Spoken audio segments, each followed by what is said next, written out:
One thing that the pastors and the members of this church tell me they found solace in is that they were already working on a brand new church building. The couple says Bennett made his way to their kitchen window and started to lift it up before he realized they heard him.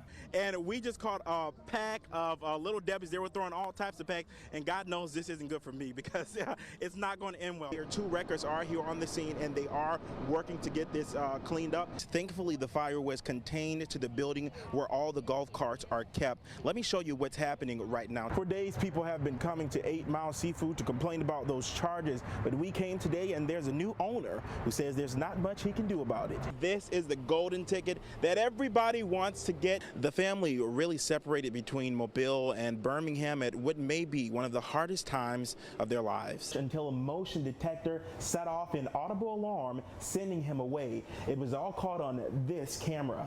One neighbor tells me he woke up to 6 gunshots this morning. You can see where the bullets went through the door and through the window. From the ruins, you can see just how bad this fire was. Thankfully, everyone was able to make it out of the home. For families like the Emersons, this is the reality, a stick in the ground where there should be a proper plaque memorial. She was hospitalized earlier today after suffering a smoke inhalation and burns to her arm. Did you actually sell undercover officers and drugs? No, sir. No, I'm not no drug dealer, but I might not. I don't know, sir. Well, you said you messed up, so. Well, yeah, I think, evidently they got my picture and stuff, so I must have did, An upset yet thankful grandmother. Hard head care are so behind. He should have listened to his mama. I hope this teach him a lesson. Sharon Luton believes her 17-year-old grandson was shot today because of the company he keeps. And it's so sad. I hate it happened to my grandson. I'm glad it was just in his leg. There were about 11 shell casings here on the 1600 block of Belfast Street where investigators say the shooting happened. What's so upsetting? There's a recreation center less than a block away where several children were at the time. That's what I'm tripping about. 11? He could have been shot up instead of in the leg. Look at those small children over there. What if they had been walking down the street? They could have got one of those bullets. Neighbors say the area has seen better days, but as of late, this isn't uncommon. I hate to say it, but I'm kind of used to it, and it's like because it happens out here all the time. We actually like the neighborhood. It's actually, we know everybody in the neighborhood, but sometimes you get a little riffraff around here every now and then. Luton says the victim, her grandson, just a few days shy of his 18th birthday, is blessed to be alive tonight. But see, God sent an angel there to protect him, and God is trying to tell him, you need to listen. This is my humble abode. Glad y'all could come visit with me. Anthony Singley lives the simple life. And I love it here.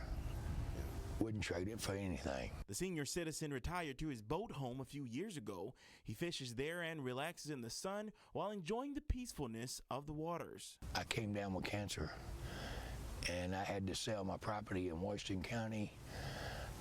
I couldn't afford the trips back and forth, moved down here to help my breathing and stuff like this. So it's pretty surprising and concerning to Singley when he got a phone call from what he thought was the Alabama Department of Public Health or Medicare. He says they wanted to test his saliva to see if he'd get cancer. I said, I've already got cancer. But I said, if you're going to tell me I'm going to get more, I don't want to know. Singley says the person he spoke to had a foreign accent he could barely understand, and they were very persistent and aggressive. Singley gave them his address for the swab kit. They more or less told me I got to take it. That's the feeling that I got when they were talking to me. I have to take this test. Hey, I'm stubborn. They don't tell me what I got to do. I'm going to find somebody and find out why. Singley says he immediately called the Better Business Bureau, who confirmed it was a scam.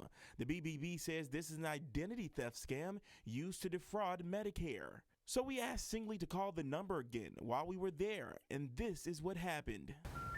We're sorry. You have reached a number that has been disconnected or is no longer in service. Singley hopes his story will serve as a warning to others. If it helps one individual, if it stops them people over there, hey, I got news for you. I can't jump and I can't click my feet together, but I'll sure try.